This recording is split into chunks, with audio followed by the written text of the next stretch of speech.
Rahayu, saudara-saudara sejawat Tosanji Nusantara. Jumpa lagi dengan saya Joko Supriyadi dari JS Collection Kris Hadi Channel Jakarta. Marilah kita seperti biasa, kita awali dalam doa bersama.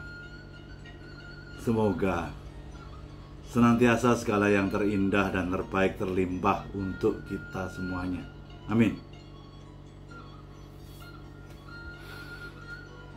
Kali ini kita berada pada tayangan 175.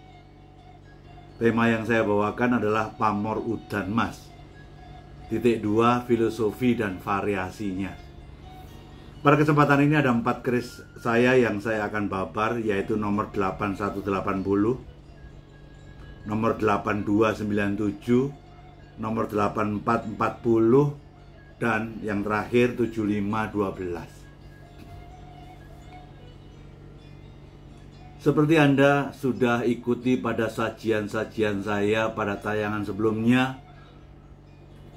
saya sangat meyakini bahwa sebenarnya isi keris itu adalah berupa doa dan harapan. Untuk mengetahui doa serta harapannya apa, kita harus memahami filosofi yang ada pada dapur dan juga apa yang ada pada pamor. Karena pada keduanya, dapur dan pamor itu, akan tersirat adanya suatu doa atau harapan apa yang dibabar oleh sang empu. Kalau kita melihat hanya dari sisi pamornya aja, dari awal saya berkeris hingga sekarang ada semacam pamor yang sangat ngetren sekali. Saya pikir semua orang yang dari yang paham keris sampai yang baru belajar berkeris senantiasa mengingin tahu tentang udan mas. Kalau dari sisi bahasa, udan mas itu, udan itu ada hujan, mas itu ya mas, hujan mas berarti jelas. Secara filosofinya lebih ke arah untuk kesejahteraan atau kemakmuran atau gampangnya rezeki lah.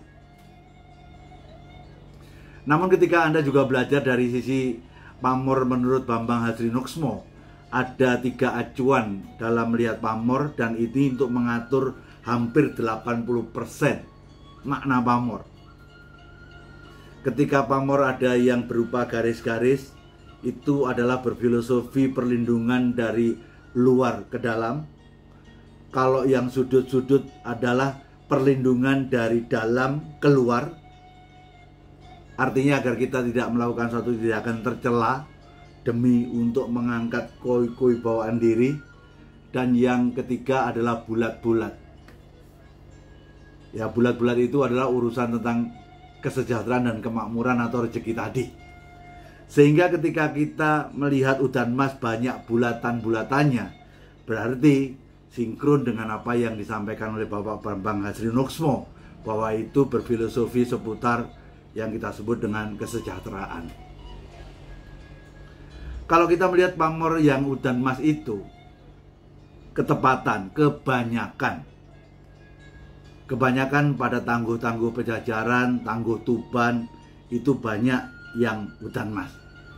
Kalau bicara pada Tosanaji, dia lebih banyak dibabar pada keris, bukan pada tombak atau pedang, sehingga menjadi jarang pada tombak dan pedang.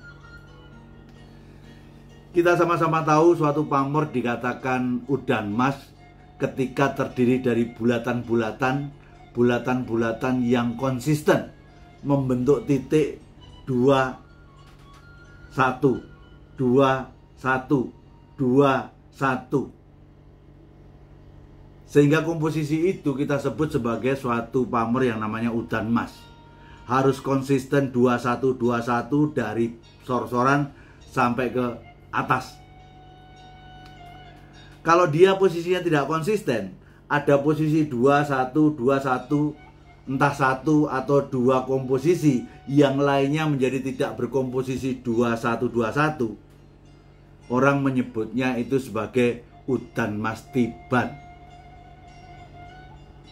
Ternyata ketika kita bicara titik-titik, ada juga yang pernah saya ketahui ada pamor titiknya bukan 21 21, 3 3 3 3, konsisten. Itu banyak yang menyebutnya adalah Abiyor Kencono. Kencana emas sejatinya juga kita sebut dengan nama lain apior emas, boleh-boleh saja. Kalau seperti udan emas tapi tidak konsisten 21-21 tapi bulatannya hampir sama bulatan dari udan emas, itu kita sebut sebagai sembur emas. Kalau seperti sembur emas tetapi titik-titiknya lebih kecil daripada sembur emas, kita sebutnya adalah mrutu sewu. Dan kalau buletannya sangat kecil-kecil, bahkan seperti kayak titik-titik, akhirnya kita sebut dengan pamor segoro wedi. Itulah gambaran sedikit tentang udan emas. Untuk itu akan lebih afdol ketika kita langsung masuk ke review. Ini pusaka 8180 Kolomisani dengan panjang 37,7, udan emas, dan ini tangguh PB9. Sekilas dari jauh Anda tidak kelihatan udan emas karena dari jauh semuanya full, seperti kayak kita sebut dengan yang namanya pedaringan kebak. Tapi semakin Anda dekati, ada titik komposisi 21-21 konsisten dari sor-soran sampai ke atas. Memang ketika udan emas yang dibabar pada katakanlah pamor seperti pedaringan kebak, ini membuat udan emasnya nggak terlalu kelihatan dari jauh. Beda lagi kalau yang namanya udan emas yang dibabar pada bilah yang keleng, nggak ada pamornya, sehingga ketika kita melihat komposisi bulatan 21-21-21 akan menjadi sangat jelas. Mana yang lebih baik?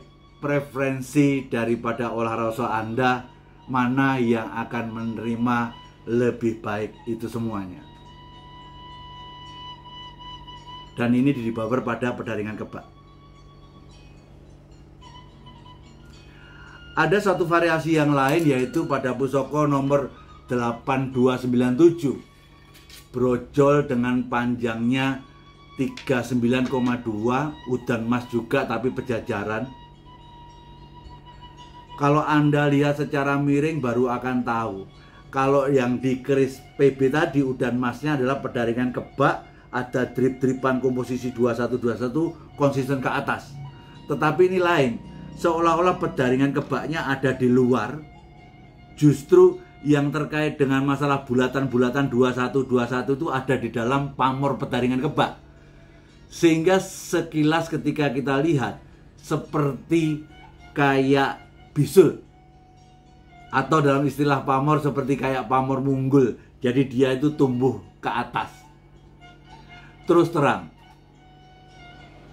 dari pengamatan saya yang jenis pamor udan emas yang dia itu menonjol kayak bisul yang di atasnya full pedaringan kebak seperti ini yang saya ketemuin sangat langka sekali. Dan ini menurut saya tangguh pejajaran. Mungkin kalau Anda kurang sebegitu jelas, silahkan kunjungi website JS Collection dengan nomor 8297. Anda akan menemukan bilah keris udan emas yang dimana beda dari sisi kebanyakan garap yang lainnya, karena dia membentuk seperti kayak bisulan atau munggul tadi, sehingga memang terasa sangat spesial karena langka dan unik tadi. Kita masuk kepada yang ketiga, yaitu kelihatan rangkanya Jogja. Inilah yang dulu pernah saya omongkan, namun memang keris itu jodoh saya. Sekarang ada di JS Collection, jalak ngore 34,7. Kalau Anda melihat dari bulatan besar ini, orang menyebutnya pamorante. Kalau dari titik-titik dua yang di tepian ini adalah pamor seperti kayak bonang renteng. Namun tidakkah Anda sadar bahwa komposisinya membentuk komposisi 2-1, satunya besar, 2-1, satunya besar. Jadi menurut saya ini juga pamor udan emas. namun terkomposisi oleh pamorante ditambah dengan bonang renteng menjadi udan mas. Dasar saya sederhana sekali. Kalau Anda kenal tentang pancuran emas, itu adalah garis, di sor-soran ada macam-macam. Garisnya itu bisa dalam bentuk adek, bisa garisnya dalam bentuk adek rambut. Adeknya itu, garisnya itu bisa berbentuk kita sebut dengan sesuatu pamor dadung muntir, ada. Namun sor-sorannya ada yang dari Junjung Derajat. Saya juga sering ketemu yang dari Nogo Rangsang. Ada juga yang dari kulit semongko. Apapun itu bentuknya lurus, bawahnya di sor-soran membentuk semacam suatu onggokan seperti sudutan seperti ini, itu disebut dengan pancuran emas. Tidak peduli apakah dia adek atau dadung muntir atau adek rambut, bawahnya dari Junjung Derajat ataukah dari Nogo Rangsang ataukah dari kulit semongko. Atas dasar itu, ini juga menurut saya udan mas. Kalau ini memang sangat sensasional. Baru besok ini akan masuk website, sehingga kalau pengen melihat detailnya silahkan nikmati di website. Suatu pamor udan mas, komposisi dari pamorante dan pamor bonang renteng HB7. Luar biasa. Pada saat itu saya mendapatkan satu keris ini, merasa sangat lumayan takjub.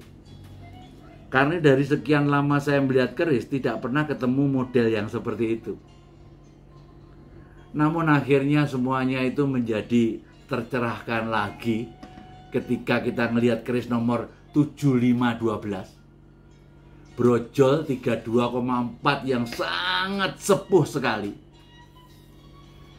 Dia punya sesuatu kemiripan, di mana pamorante, bonang renteng, pamorante, bonang renteng, pamorante, sehingga persis ini memang tidak serapi daripada HB. Namun ini menurut saya tangguhnya Pejajaran. Pajajaran pun juga Pejajaran awal. Berarti kalau Pejajaran 912-an, HB7 sekitar 1877, rentang dari 900 tahun. Akhirnya saya hanya bisa mendapatkan jawaban bahwa oh, ternyata yang saya anggap langka ini menjadi duplikasi atas keris sepuh yang berbeda 900 tahun. Memang tetap langka. Kalau tidak, ya silahkan Anda cek yang Anda pahami di dalam pemahaman Anda di Tosanaji. Sehingga menurut saya selalulah saya kebuka oleh semacam pemahaman baru. Bagi saya lebih suka dibuka pemahaman saya oleh sesuatu kisah nyata, tidak hanya omongan. Karena kalau bicara masalah omongan di dunia Tosanaji, itu banyak ke kiri dan ke kanannya. Karena apa? Di tayangan 174, ikutilah pembukaan saya dengan seksama. Tidak akan pernah ada semacam sesuatu yang baku dalam Tosanaji ketika Tosanaji satu masalahnya adalah dulu tersinengker, dulu budaya pencatatan rendah. Ketiga, yang disebut sebagai literasi tentang Tosanaji itu adanya hanya di era Anom-Noman, paling tidak di Sultan Agung Kemari saja. Lah, keris itu adanya sejak abad 8. Bagaimana untuk menjelaskan tentang pemahaman masa lalu kalau dilihat dipotret pada masa kini. Sehingga ketika Anda menemui ada suatu keberbedaan dalam cara pandang di Tosanaji, jangan kaget. Bagi saya, beda itu indah, saudara. Sing penting kita sama-sama seneng keris. Untuk rukun jadi antara kita, mari kita sikapi diri kita dalam berbeda dengan sebuah toleransi. Sama juga kalau bicara masalah duplikasi, kalau orang hanya ngertinya tentang masalah cerita-cerita bagaimana sang kelat itu diciptakan di Mojopahit, Anda kalau ketemu keris sangklat di Singosari akan takjub bahwa ternyata sebelum Mojopahit pun juga sudah ada keris sangklat. Dan jangan lupa, keris-keris top itu pun juga tidak dibuat satu. Saya pernah punya sesuatu keris yang itu adalah untuk Mangkunegaran. Ada gajah atau keris liman Kinata. Konon Empu PB membuat 4. 1 untuk Mangkunegaran, 2 untuk HB, 3 untuk Pakualaman, dan 4 untuk PB-nya sendiri. Dan konon yang untuk di Pakualaman sudah ada di Museum Belanda sana. Dengan demikian, marilah kita sama-sama mengedepankan tentang toleransi di dalam bertosanaji. Sing penting kita sama-sama mengangkat langit Nusantara melalui budaya ini. Walaupun keberbedaan kita pandangnya indah, dengan toleransi semuanya akan baik-baik saja, saudara. Demikianlah tayangan yang saya buat ini. Saya selalu berpesan, tetaplah berolah rasa dalam bertosanaji dan senantiasa kendalikan ego diri kita. Jayalah budaya Tosanaji Nusantara, pastikan budaya ini menjadi tuan rumah di negeri sendiri.